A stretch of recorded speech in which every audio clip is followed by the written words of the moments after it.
नमस्कार, दीप्स किचन मराठीमध्ये मी दीपाली आपलं मनापासून स्वागत करते। चला तर मग आजच्या आपल्या रेसिपीला सुरुवात करूयात। पनीर मसाला करण्यासाठी मी इथे 300 ग्रॅम पनीर घेतले आणि पनीर असे चौकोनी तुकडे करून कट करून घेतलेले आहे। 2 मीडियम साइजच्या टोमॅटोची मी पेस्ट तयार करून घेतली आहे। टोमॅटो मधल्या बिया काढून त्यानंतर त्याची पेस्ट तयार केलेली आहे। 2 मीडियम साइजचे कांदे अगदी बारीक चिरून घेतलेत। कांदा बारीकच चिरून घ्यायचा आहे। एक ढोबळी मिरची असे स्क्वेअर कट करून घेतलेली आहे। 5 चमचे दही घेतले। दही आंबट घ्यायचं नाही आणि दही मी फेटून घेतलेलं आहे। थोडी कोथिंबीर स्वच्छ धुवून बारीक चिरून घेतलेली आहे। 2 हिरव्या मिरच्या कट करून घेतलेल्या आहेत। मिरची जर तुम्हाला थोडी जास्त घ्यायची असेल तरी तुम्ही घेऊ शकता किंवा कमी घेऊ शकता। 1 चमचा आलं लसणाची पेस्ट घेतली। 1 चमचा जिरे घेतलेत। 1 दालचिनीचा तुकडा आणि 1 तमालपत्र मी कट करून घेतलेला आहे। पाव चमचा हळद, 2 चमचे धने पावडर, 2 चमचे बेडगी मिरची पावडर घेतलेली, अर्धा चमचा गरम मसाला घेतलेला आहे, अर्धा चमचा जिरा पावडर घेतलेली, चवीनुसार मीठ लागणार आहे आणि 1 चमचा मी तेल घेतले। सगळ्यात आधी आपण पनीर मॅरिनेट करून घेऊया। मी एक बाउल घेतलाय, त्यामध्ये दही काढून घेते।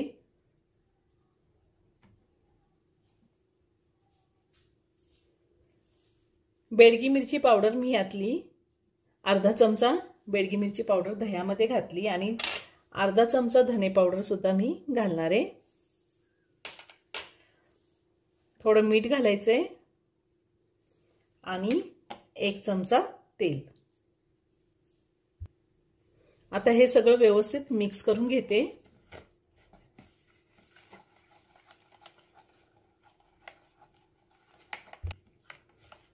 आता आपण पनीर घालूया।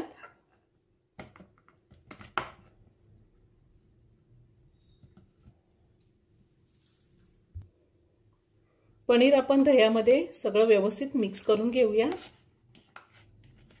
अगदी हलक्या हाताने मिक्स करायचंय, नाहीतर पनीरचे तुकडे होतील। पनीर मी व्यवस्थित मिक्स करून घेतलेलं आहे। आता आपण 10 ते 15 मिनिटं झाकून ठेवूया। मी गॅसवर कढई ठेवली आहे, त्यामध्ये मोठे 2 चमचे पनीर मसाला बटर मध्ये सुद्धा करू शकता। तेल गरम झाले, जिरे, दालचिनी आणि तमालपत्र घातले मी।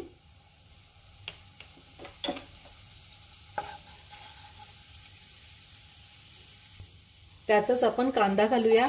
कांदा एकदम बारीक चिरून घ्यायचा आहे। त्यातच हिरवी मिरची घालूया आणि कांदा थोडा लाल रंग येईपर्यंत आपल्याला परतून घ्यायचा आहे। कांदा थोडा लाल रंग येईपर्यंत मी परतून घेणार आहे। कांद्याचा रंग थोडा चेंज झालाय। आता आपण त्यामध्ये आलं लसणाची पेस्ट घालूया आणि आलं लसणाचा कच्चा वास जाईपर्यंत आपल्याला ही पेस्ट परतून घ्यायची तेलामध्ये। साधारण 1 मिनिटभर मी परतून घेणार आहे। साधारण 1 मिनिटभर मी आलं लसणाची पेस्ट परतून घेतलेली आहे। आता आपल्याला यामध्ये टोमॅटोची पेस्ट घालायची आहे। मी टोमॅटोच्या बिया काढून पेस्ट तयार करून घेतलेली आहे।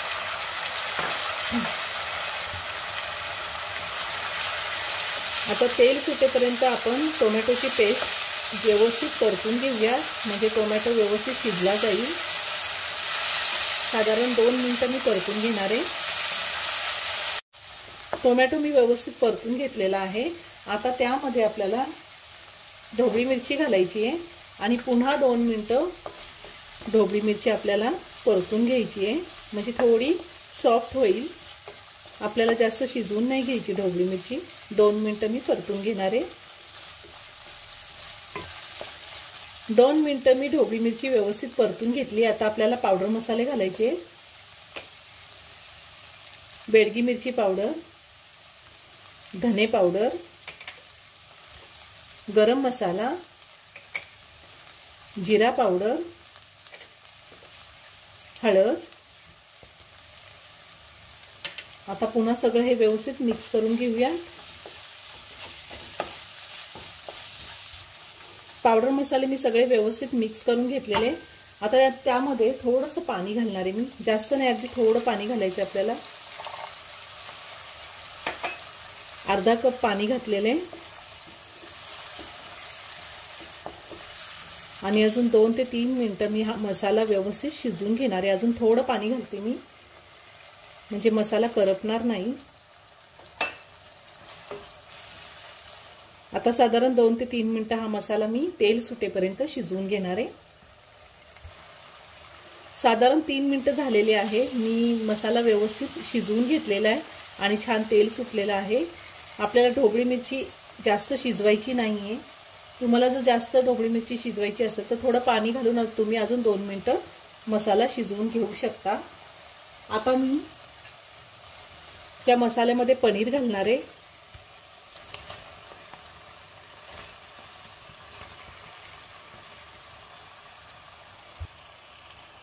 त्यातच आपण चवीनुसार मीठ घालूया।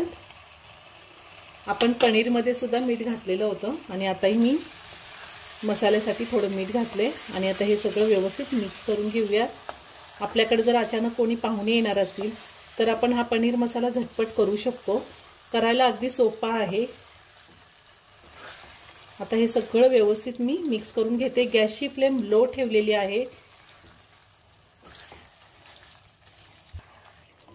पनीर मी मसाल्यामध्ये व्यवस्थित मिक्स करून घेतले। आता ज्या भांड्यामध्ये आपण पनीर मॅरिनेट करायला ठेवलं होतं त्यात थोडंसं पाणी मी घालून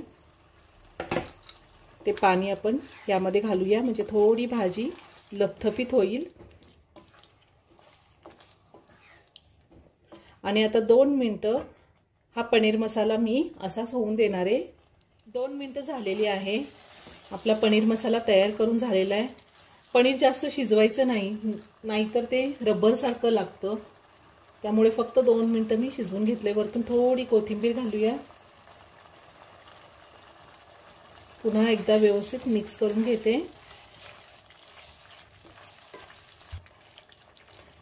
आता मी पनीर मसाला एका प्लेटमध्ये काढून घेते। खूप छान झालेला आहे।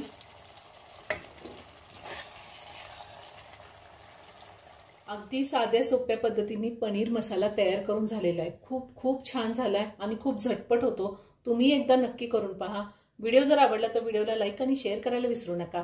रेसिपी आवडली असेल तर कमेंट करून नक्की कळवा। पुन्हा भेटूया अशाच एका छानशा साध्या आणि सोप्या रेसिपी बरोबर। धन्यवाद।